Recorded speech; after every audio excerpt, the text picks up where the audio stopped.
જાઓ તો. હા, કારણ કે બીજું બધું મળી જશે, કથા પાછી નહીં મળે આવી રીતે. કારણ કે એના માટે બહુ બધું આયોજન બહુ મહિનાઓ પહેલાથી આ બહેનોએ કર્યું છે અને મેં પણ. હા, જીવનમાં ક્યાંક મોટું પામવું હોય ને તો પહેલા ફોકસ કરવો પડે, લક્ષ્ય નક્કી કરવું પડે કે અહીંથી મારે જગન્નાથ મંદિર સુધી જવું છે. પછી રાત્રિનો સમય હોય ને તો નાનકડી અમથી ટોર્ચ આપણી પાસે હોય ને તો એવું ના વિચારાય કે આ નાનકડી અમથી ટોર્ચ છે, હું રૂમ પરથી નીકળીશ, જગન્નાથના દર્શન કરવા ત્યાં રોડ પર જઈશ, અંધારું છે, આ ટોર્ચનો પાવર ઓછો થઈ જશે, બેટરી ઓછી થઈ જશે, લો થઈ જશે તો અડધે રસ્તે અંધારામાં હું અટવાઈ જઈશ. આવું વિચારીને જે બેસી રહે છે ને, પોતાના લક્ષ્ય તરફ આગળ નથી વધતા ને, એ વ્યક્તિને ક્યારેય જિંદગીમાં કશું મળતું નથી, મળવાનું પણ નથી. આ ગેરંટી અહીંથી છે. કેમ કે જો નાની ટોર્ચ હોય ને, તમારી પાસે એક નાનો દીવડો હોય ને, તો જગન્નાથની તરફ આગળ વધવા માંડો.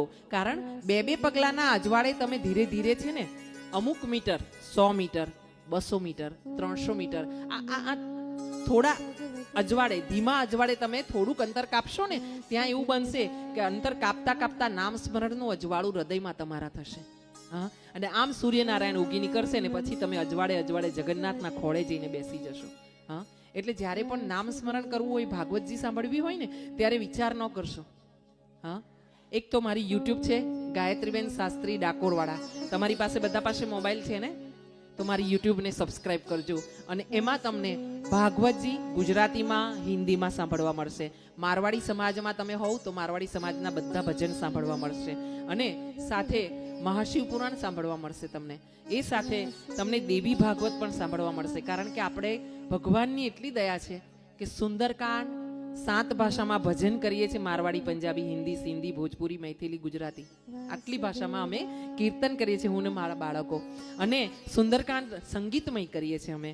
અને સાથે દેવી ભાગવત એની દયાથી, મહાશિવ પુરાણ એની દયાથી, અને ભાગવતજી તો ચોક્કસ એની દયાથી કરી લઈએ છીએ. એ કરાવે છે એટલે. હા, તો તમને મારી ગાયત્રીબેન શાસ્ત્રી ડાકોરવાળા યુટ્યુબ ચેનલ પર આ બધી કથાઓ સાંભળવા મળશે. તો તમે બધા જ મારી ચેનલમાં જજો આજે કથા પછી અને દર્શન કરજો. આવો, અહીંયા ભગવાનના વિવાહ આપણે કાલે કર્યા છે. કોની સાથે? રૂક્ષ્મણીજી સાથે. માં જગદંબા લક્ષ્મીજીનો અવતાર. હા, આમ કહેવાય કે ઘણા એવું કે રાધાજીને તમે લક્ષ્મીજીનો અવતાર કહો છો, પાછા રૂક્ષ્મણીને પણ લક્ષ્મીજીનો અવતાર કરો છો. હા, પણ રાધાજી છે ને એ કૃષ્ણનું જ એક સ્વરૂપ છે. કૃષ્ણ, ગોવિંદ, મોરલીવાળા અને બાકે બિહારીલાલ અને રાધા, શ્રી રાધાજી. ક્યારેય રાધા નહીં બોલવું, શ્રી રાધાજી.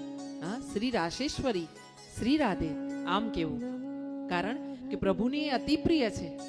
અને તમે શ્રી રાધા કહેશો ને એટલે જો ગોવિંદ 2 ડગલા ચાલતો હશે ને તમારી તરફ, તો એ 20 ડગલા ચાલીને દોડતો આવશે રાધાજીનું નામ સાંભળીને. હા, અને મનમાં એમ શ્રદ્ધા રાખજો, દ્રઢ વિશ્વાસ. અહીંથી ગયા પછી ભગવાનમાં, ભજનમાં એવો દ્રઢ વિશ્વાસ કરજો કે હું જે માંગીશ એ મળશે, પણ મારે નામ સ્મરણ કરવાનું છે.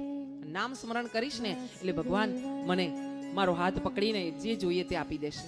અહીંયા દર્શન કરજો રૂક્ષ્મણીજી સાથે.